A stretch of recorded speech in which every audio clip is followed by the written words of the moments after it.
Thank you.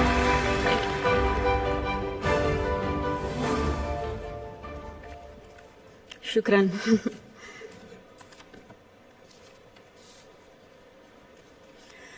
Good morning, Your Highness, Excellencies, friends and colleagues.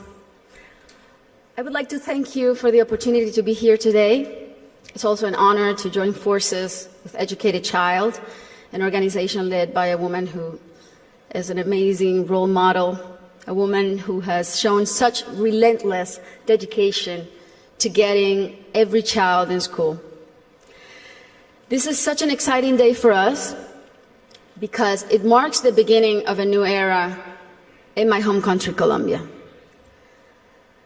Most of you may know me as an artist, as an entertainer, and that's indeed my calling and what I've been doing since I was 13 years old.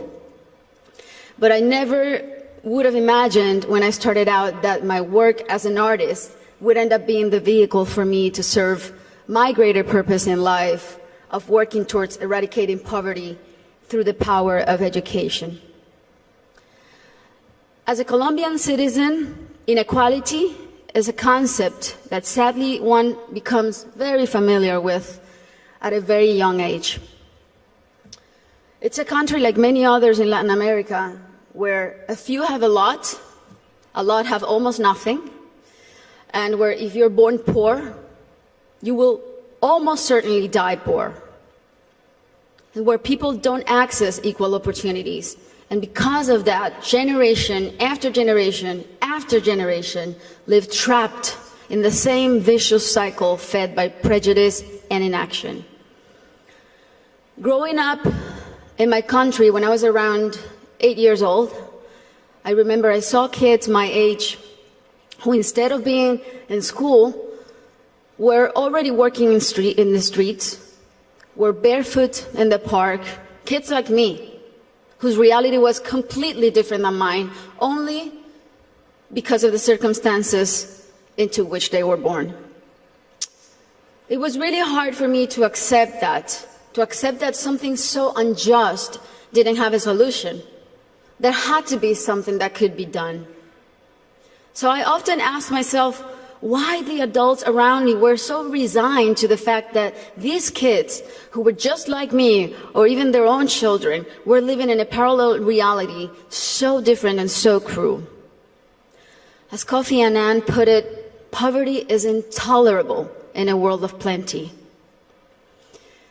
So as soon as I had some success, the first thing I wanted to do was to invest as many resources as I could into what later would become the most meaningful project of my life, working for children.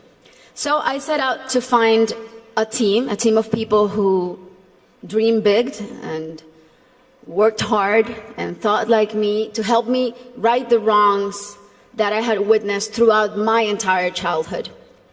And that's when our foundation, the Barefoot Foundation, Pies Descalzos Foundation, was born.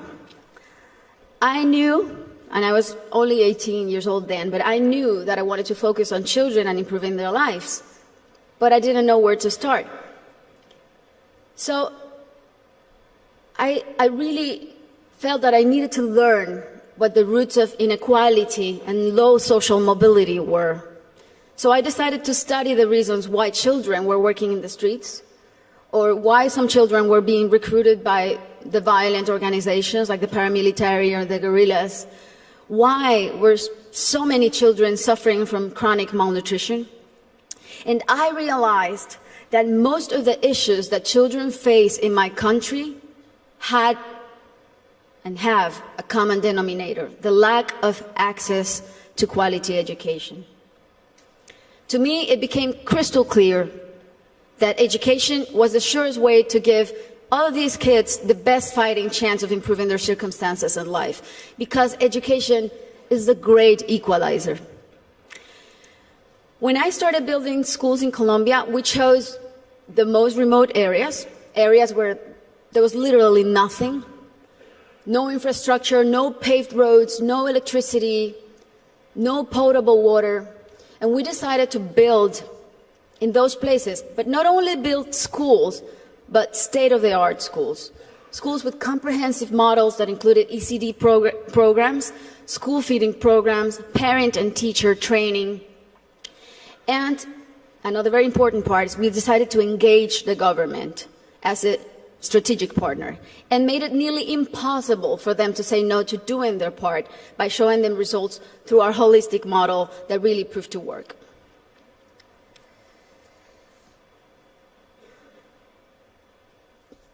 We noticed that as soon as a school is built in those places, everything is transformed. The improvements to the infrastructure were jaw-dropping. Electricity, potable water were made available, made accessible. Roads were paved. Malnutrition plummeted. But the best part of all is the academic results. The kids really responded academically. And now those kids who could have been recruited by the guerrillas or paramilitaries, or that could have had a completely different outcomes for their lives, they're now on their way to the university and thriving in their communities. Some of them are athletes, some of them are professionals.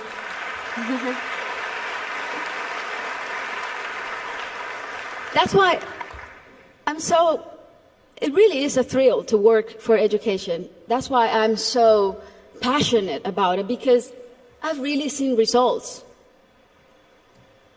that are as palpable as this podium. And seeing all these success stories that have a name and a last name has been one of the most rewarding things I've done in my lifetime, even more so than winning Grammys, I think. Now,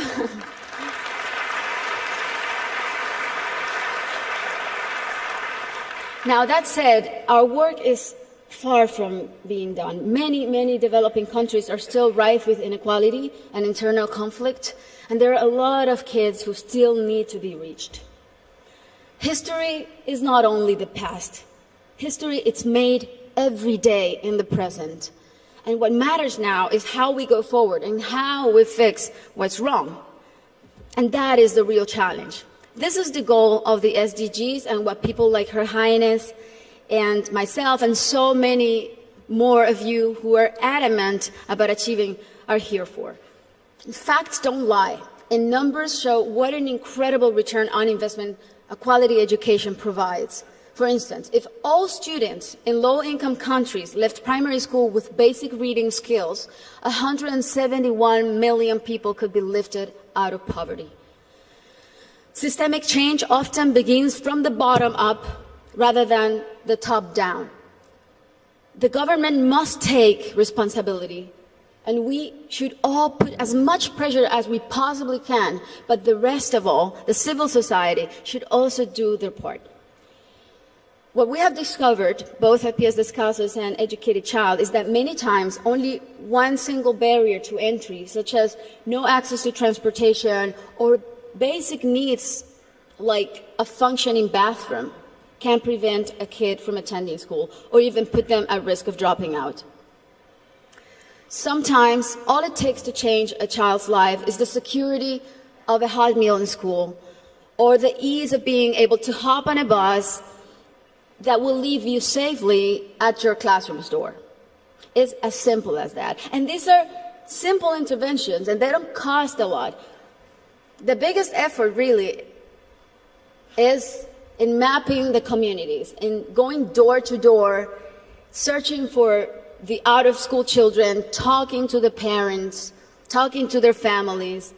Giving a name and putting a story behind these children is the first step to start rewriting their story. Over the next 3 years, we pledge to get 54,000 kids who are out of school or at risk of dropout into the educational system.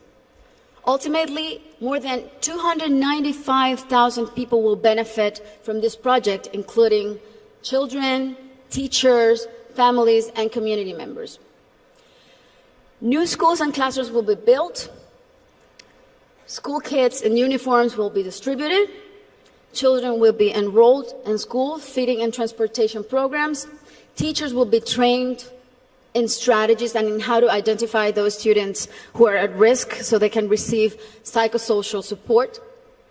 And we are extremely confident that this partnership is only the beginning and will be the model to replicate throughout my country until not a single child is out of school. This is our responsibility. Thank you. This is our responsibility to our children and our debt to fulfill for the generations to come. Thank you very much.